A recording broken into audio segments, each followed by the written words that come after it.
And this is Becky, and we're with A Couple of Bees Read. And we also like to predict Book of the Month picks each month. We were doing really well. We were. And then last month we just kind of bombed. I mean, yeah. We got one right. One right. The Fury, right? I think that's the only one we got right. So we're going to see this time.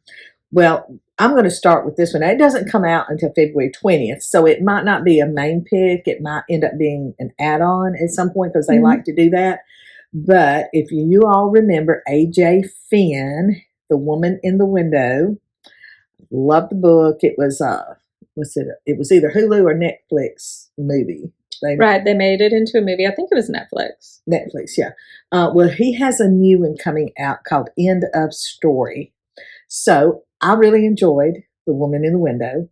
Kind of had, the vibes of Jimmy Stewart's Rear Window kind of thing. And, we'll see if they come up with him again. But he is, I like this one because Sebastian Trapp is this reclusive writer, and he has a young wife. He has a very protective daughter, and he has this other lady, Nikki Hunter, who he corresponds with all the time, and he's been corresponding with her for 20 years or so.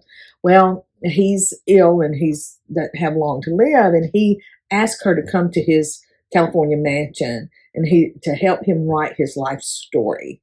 Well, the twist here is in 1999. New Year's Eve of 1999, going into the year 2000, his first wife and his son both disappear from different locations. And the question has always been, did the perfect crime writer commit the perfect crime? And why, after 20 years, has he invited this, even though they corresponded, they've never met, so technically she's a stranger, why has he invited her to her home and said, let's talk? He says, we might even solve a mystery or two together here at the end.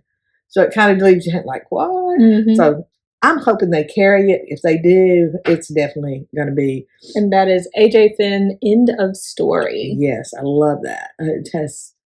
I will get that book even if Book of the Month doesn't carry it. So if they want my business, they can carry it, and I'll get it from them. Okay, then we have Tia Williams, A Love Song for Ricki, Wilde. Well, every single February, different Februaries we have, leap year and everything. Well, Ricki has a lot of talents. She has a very interesting family. She's, this Atlanta dynasty type family, and she just doesn't feel like she fits in. And so she doesn't feel like she has as much to offer or whatever. She's nothing like her siblings and her parents and all this.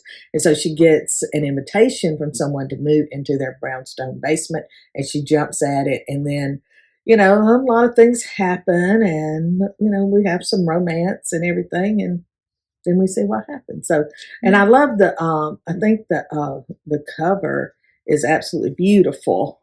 Oh, yeah. Yeah. And that to me, that looks like a Book of the Month cover. Yes. That's a gorgeous cover. It is beautiful. A Love Song for Ricki Wilde by Tia Williams. Yes. Let me do this one. I know. Okay. You can do this. So, guys, Freida McFadden. This one, we're not going to get it, but we're going to talk about it because I love Freida McFadden.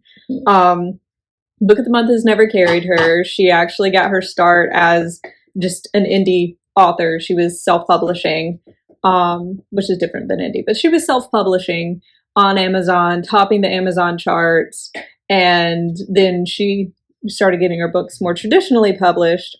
And the one that's coming out now is The Teacher. What happened? Oops. I don't know what happened.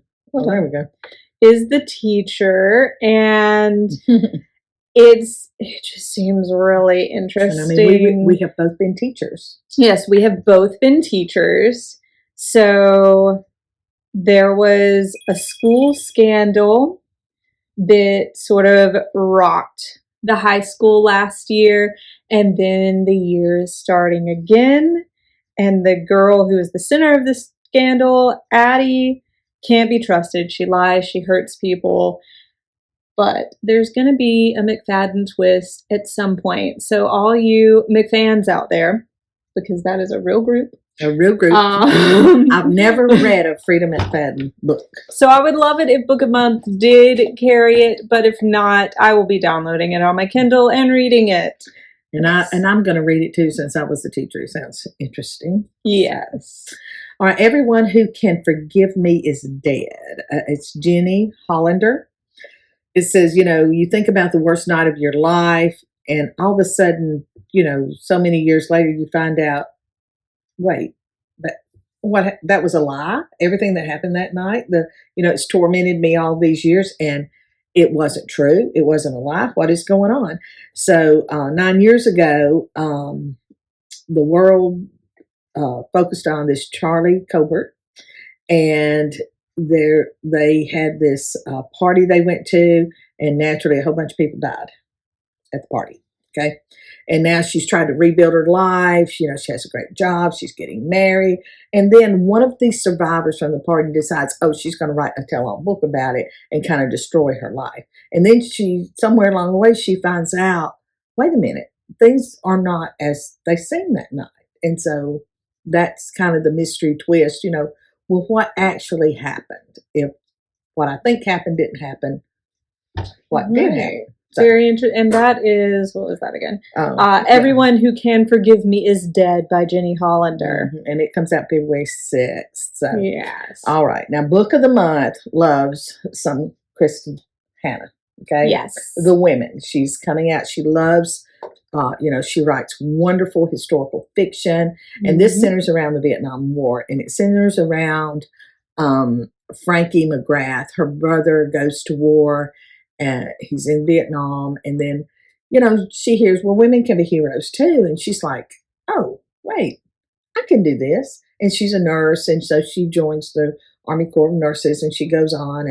And then when they come back, and I don't know, now I lived through the Vietnam War. I mean, when I was a teenager and everything, upper elementary, middle school, and that kind of thing. And I remember that we sat around the supper table. And now, granted, we had 3 television stations, and Dad got home. Mom had, we were a very traditional family, and we sat around, and the news, Walter Cronkite was on. And, what we watched was film footage from Vietnam.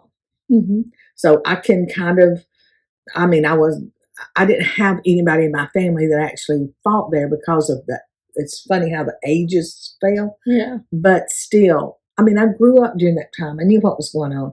And then when the Vietnam vets got back home, the other wars, the vets had been, met with parades and, ticker tape parades and welcomed and loved. Mm-hmm. And they get back here, and all these people are,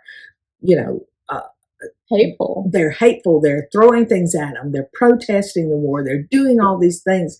And it's like, wait, what? We went over here, and most of these guys, they were young. They didn't know. And Vietnam was a very different terrain and everything. And a lot of them didn't choose to go. No, they were drafted. What kind of blew my mind about people protesting against them. They didn't want to go, but they were drafted, so they went, So, there's a lot of stuff in there. But anyway, this centers around her, the sister, and what happens even when you come back home and you have a really good, safe place and a good base to land and everything, then it still is a problem. Right. So, and that one also comes out the 6th, and that is called The Women by Kristin Hannah. Yes. It excites me because it reminds me of, there's a very famous play about, well, I don't know how famous it is. I like it.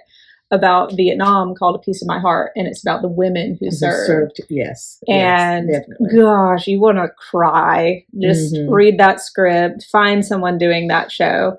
So I would be very interested in that one. Okay, and then this is one you found. Yes, The Fox Wives. So it is based on the legend of the woman fox who eats a whole village. And, it's a very old legend, and they've already had a book that was similar to it called Wicked Fox, but it was a young adult version of the story, and this version is grown up. And from what I can tell, it stays a little, that was an updated young adult version. This one is what it sounds like, the original legend, and I just find that incredibly interesting. They do like to delve into mythology from different cultures.